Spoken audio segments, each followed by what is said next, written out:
আল্লাহর নবী সাহাবী হযরত আবু বকর রাদিয়াল্লাহু তাআলা আনহুকে আল্লাহর নবী একটা নসিহত করেছিলেন, এই এক নসিহতে জিন্দেগি পরিবর্তন করেছিলেন। আল্লাহর নবী সাহাবায়ে কেরামদের যখন নবী আমার যে আদেশ করেছে, ওই আদেশটা তারা জীবনের বিনিময়ে হলেও মানার চেষ্টা করেছে।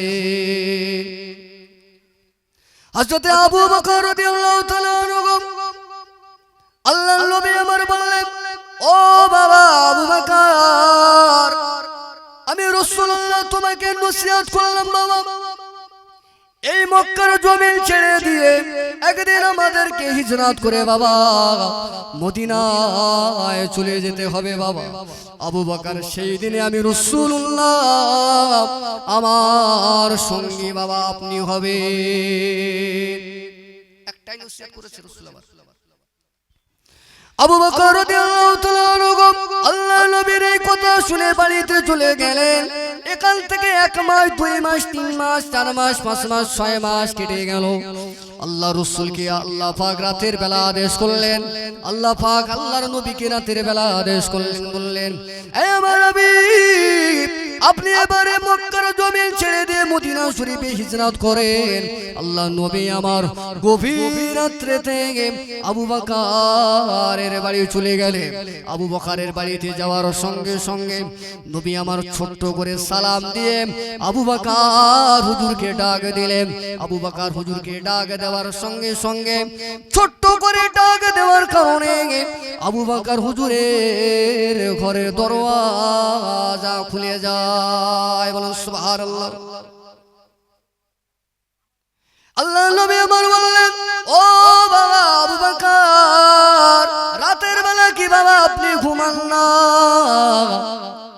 আপনি কি আগে থেকে খবর পেয়েছেন নাকি? আমি রাসূলুল্লাহ তোমাকে তো আগে থেকে খবর দেইনি। একটাকে গভীর রাতে ঘরের দরওয়াজা খুলে গিয়েছে বাবা। কিভাবে বুঝতে পারলে আমি রাসূলুল্লাহ আজকে তোমার ঘরেতে আসব? কিভাবে তুমি জানতে পারলে আমি রাসূলুল্লাহ তোমাকে এসে ডাকব?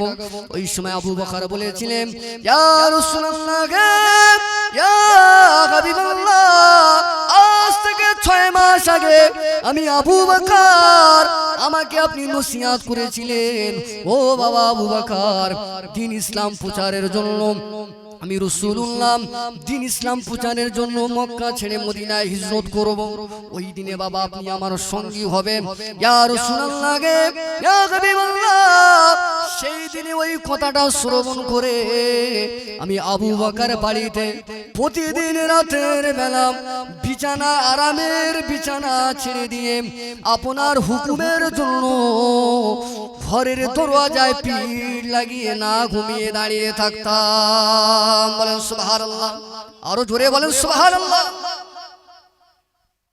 কটা নসিহত করেছে? একটা নসিহতে 6 মাস রাতের ঘুম হারাম করে দিয়েছে। বুঝতে পারছেন? একটা ওয়াজে 6 মাস রাতের ঘুম হারাম। ওয়াজ কম হচ্ছে, নামাজি বেড়েছে। এত ওয়াজ হচ্ছে, এত নসিহত হচ্ছে, আমাদের পরিবর্তন নেই। সাহাবী আবু বকরকে আল্লাহ রাসূল ভুরি ভুরি নসিহত করেনি, একটাই নসিহত করেছে, বাবা ওই দিনের সঙ্গী তুমি আমার হবে। ইয়া রাসূলুল্লাহ, ইয়া হাবিবাল্লাহ, আপনি যদি গভীর রাত্রিতে আমার বাড়িতে এসে আমাকে ডাকেন, আমি আবু বকর যদি ঘুমের ভিতরে থাকি, আমি আবু বকর যদি ঘুমিয়ে পড়ি, তাহলে আপনি রাসূল আপনি যদি এসে ডেকে ডেকে আমাকে না পান, আল্লাহ পাক নারাজ হয়ে যাবে, আপনার সঙ্গে বেয়াদবি হয়ে যাবে। এই জন্য আমি আবু বকর রাতের বেলা না ঘুমিয়ে আপনার হুকুমের জন্য আমি দাঁড়িয়ে থাকতাম। বলেন সুবহানাল্লাহ। ওমর ভাইয়েরা, এই আবু বকরের সম্পর্কে এনারা যেমন তেমন মানুষ ছিলেন না। আজ আমাদের নামাজ নাই, রোজা নাই, টুপি নাই, দাড়ি নাই, দ্বীন শরিয়াত আমাদের ভিতরে নাই। আবু বকর হুজুর আমার জিন্দেগিতে এমন আমল করেছিলেন, আমল করবার কারণে আল্লাহ পাক রাজি খুশি হয়ে সাহাবায়ে কেরামদের নামায় আল্লাহ পাক কোরআন থেকে আয়াত নাজিল করেছিলেন। বল সুবহানাল্লাহ। কোরআনের আয়াত করেছে রাদিয়াল্লাহু আনহুম ওয়া রাদু আন। আল্লাহ পাক সাহাবায়ে কেরামদের আমলে, সাহাবায়ে কেরামদের ঈমানে আল্লাহ পাক এত পরিমাণে খুশি হয়েছেন, আল্লাহ পাক সাহাবায়ে কেরামদের শানে জীবিত থাকা অবস্থায় জান্নাতি বলে ঘোষণা করে দিয়েছে। দুনিয়ায় জান্নাতের সার্টিফিকেট পেয়েছে। আচ্ছা, যার জান্নাতের সার্টিফিকেট থাকে তার কোনো চিন্তা আছে? আপনারা কি আলোচনা বুঝতে পারছেন না? একটু কথা বলেন। আমাদের জান্নাতের সার্টিফিকেট আছে। সাহাবায়ে কেরামদের জান্নাতের সার্টিফিকেট ছিল নামাজ কাজা আছে। তাহলে আমাদের তো জান্নাতের সার্টিফিকেট নেই, নামাজ কাজা হচ্ছে তো না হয় না?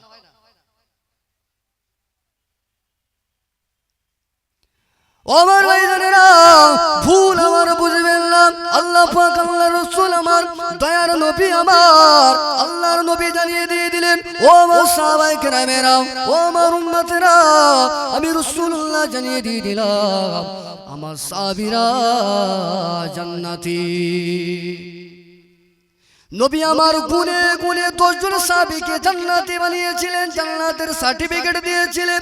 হযরত আবু বকর, হযরত উসমান গনি, হযরত ওমর ফারুক রাদিয়াল্লাহু তাআলা আনহু, হযরত আলী রাদিয়াল্লাহু তাআলা আনহু, হযরত তালহা রাদিয়াল্লাহু তাআলা আনহু, হযরত আব্দুর রহমান ইবনে আওফ রাদিয়াল্লাহু তাআলা আনহু, হযরত জুবাইর রাদিয়াল্লাহু তাআলা আনহু, এই রকম গুনে গুনে আল্লাহ নবী আমার 10 জন সাহাবীকে জান্নাতের সার্টিফিকেট দিয়েছিলেন। এক তারিখের ঘটনা, হযরতে ওমর ফারুক রাদিয়াল্লাহু তাআলা আনহু হুজুরকে আল্লাহ নবী আমার বললেন, ও বাবাজি ওমর, আপনি জান্নাতি, আপনি জান্নাতি, আপনি জান্নাতি। হযরত ওমর ফারুক বললেন, ইয়া রাসূলুল্লাহ, আপনি যেহেতু আমাকে জান্নাতি বলেছেন, সুতরাং আজ থেকে আমার আর কোনো চিন্তা নাই। আজকে থেকে আমি দীর্ঘদিন ধরে কত কষ্ট করে নামাজ পড়েছি, রাত্রে বেলা না ঘুমিয়ে তাহাজ্জুদের নামাজ আদা করেছি, দিনের বেলা রোজা রেখেছি, কত আমল করেছি। আল্লাহ এখন আমাকে জান্নাতের ঘোষণা দিয়ে দিয়েছেন। সুতরাং আজকে থেকে যদি আমি নামাজ না পড়ে যদি একটু বিশ্রাম নেই, তারপরেও আল্লাহ কি আমাকে জান্নাতে দেবে? হুজুর, আপনি তো বললেন জান্নাতি, তো কত কষ্ট করে নামাজ পড়েছি, তাহাজ্জুদের নামাজ পড়েছি, দিনে রোজা রেখেছি, এত কষ্ট আর ভালো লাগে না। জান্নাতের সার্টিফিকেট যতক্ষণ পেয়ে গেছি, আজকে থেকে যদি আমি রেস্ট নেই, নামাজ না পড়ি, তারপরে কি জান্নাত দেবে আল্লাহ? প্রশ্ন করেছি দয়ার নবীর কাছে। আল্লাহ রাসূল বললেন, ও বাবা ওমর, আল্লাহ পাক তবু আপনাকে জান্নাতে দেবেন। বলেন সুবহানাল্লাহ। হযরত ওমর ফারুক বললেন, ইয়া রাসূলুল্লাহ, তাহলে আজ থেকে আমি আর রেস্টে থাকব। আসরের রক্ত হয়ে গেল। আল্লাহ নবী আমার तमाम সাহাবায়ে কেরামদের বললেন, ও সাহাবায়ে কেরামেরা, আমি রাসূলুল্লাহ তোমাদের জানিয়ে দিয়ে দিলাম, আজকে মসজিদে নববী শরীফে যখন আসরের নামাজ শুরু হয়ে যাবে, মেইন গেটের দরওয়াজা দিয়ে দেবে।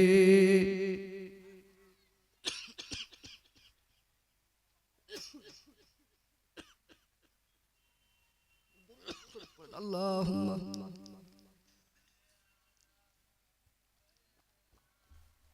ভাই সাউন্ডটাকে তোলো,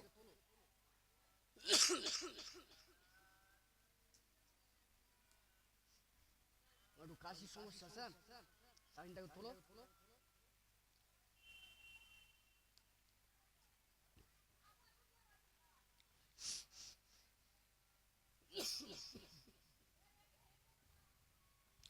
দরুদ শরীফ আল্লাহুম্মা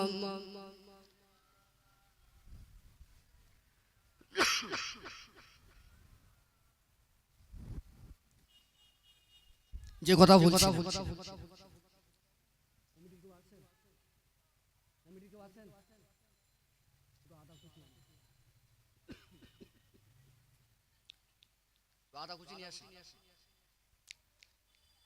দয়ার নবী আমার এদিকে খেয়াল করুন। আবু বকর রাদিয়াল্লাহু তাআলা আনহু, হযরত উসমান গনি রাদিয়াল্লাহু তাআলা আনহুকে,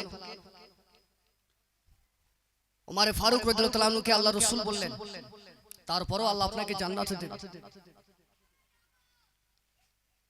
হুজুর আমার দরওয়াজা লাগিয়ে দিতে বললেন। হযরত বিলাল হাবশী রাদিয়াল্লাহু তাআলা আনহু ইকামত শুরু করে দিলেন। বাইরে ছিল হযরত ওমর ফারুক রাদিয়াল্লাহু তাআলা আনহু। ইকামতের আওয়াজ যখন গিয়েছে, কি নামাজের মহব্বত কলিজার ভিতরে ছিল, সঙ্গে সঙ্গে দৌড়ে চলে এসেছে মদিনার মসজিদে নববী শরীফে। বলেন সুবহানাল্লাহ।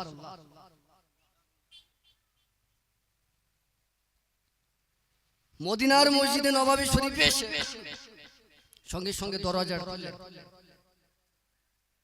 কোন দরজা? সেই জামানায় মদিনা শরীফের দরজা 4 থেকে 5 জন লাগবে সেই দরজা চাকাতে খুলতে। টান দিয়ে খুলে ফেলে দিলেন সাইডে।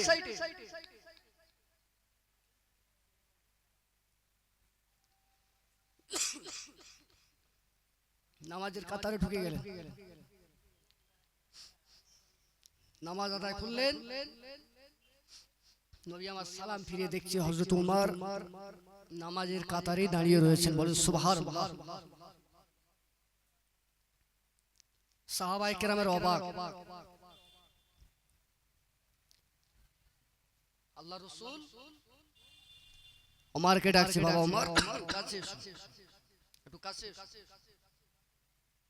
তুমি যে বললে নামাজ পড়ব না, নামাজের ভিতরে তো প্রবেশ করবে, কি ব্যাপার? হযরত ওমর ফারুক বললেন, ইয়া রাসূলুল্লাহ, ইয়া হাবিবাল্লাহ, নামাজের ভিতরে যখন আপনার নামের ইকামত যখন শুরু হয়েছে, আমি আর থাকতে পারি না। শাহাদু আন্না মুহাম্মাদার রাসূলুল্লাহ, হাইয়া আলাস সালাহ, এই শব্দটা যখন নামাজের ভিতরে ইকামতের মধ্যে যখন এসেছে, আমি ওমর আর থাকতে পারি না। তখন আমার ভিতরে ঈমানের জৌলুস আমার কলিজার ভিতরে বেড়ে গিয়েছে। নামাজের ইকামতের আওয়াজ শুনে মদিনার মসজিদে নববী শরীফে আমি ওমর ফারুক নামাজের কাতারে শরীক হয়ে গিয়েছি। বলুন সুবহানাল্লাহ। ওমর ভাইজানেরা, ভুল আমার বুঝবেন না। হযরত ওমর ফারুক রাদিয়াল্লাহু তাআলা আনহুকে আল্লাহ নবী বললেন, ও বাবা ওমর, এই জন্য আল্লাহ পাক আগে থেকে তিনি জানেন বলে জান্নাতি বলে ঘোষণা দিয়েছে।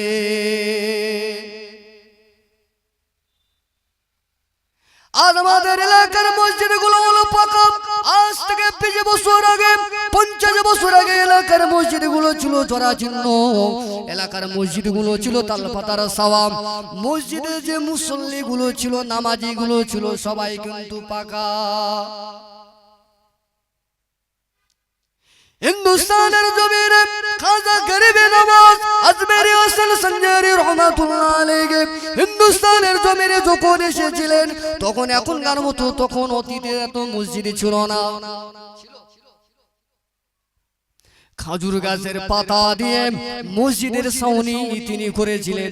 সেই মসজিদ থেকে যে সমস্ত মুসাল্লিগুলো বেরিয়েছিলেন, এনাদের ঈমান ছিল 100% কমপ্লিট। ওমর ভাইজানেরা, ফুরফুরা শরীফের জমিনে এখনো রয়েছে মাটির মসজিদ। ওই মাটির মসজিদে নামাজ পড়েছিলেন হযরতে আবু বকর সিদ্দিক আল কুরাইশি মুজাদ্দিদে জামান দাদা হুজুর পীর কেবলা।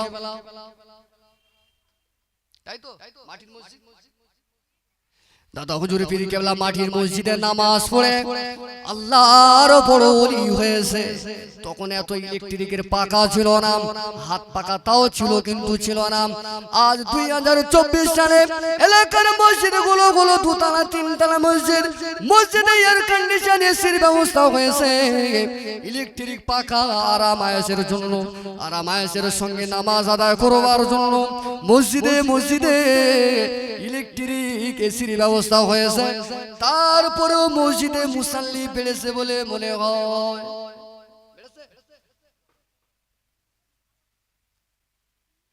যদিও কিছু মুসাল্লি পাওয়া যায়, ওই মুসাল্লি গুলো আনকমপ্লিট মুসাল্লি, সূরা কেরাত ধরলে বলতে পারে না, দাঁড়িয়ে দাঁড়িয়ে দাঁড়িয়ে দাঁড়িয়ে দাঁড়িয়ে সুবহানাল্লাহ সুবহানাল্লাহ বলে নামাজ চালাচ্ছে।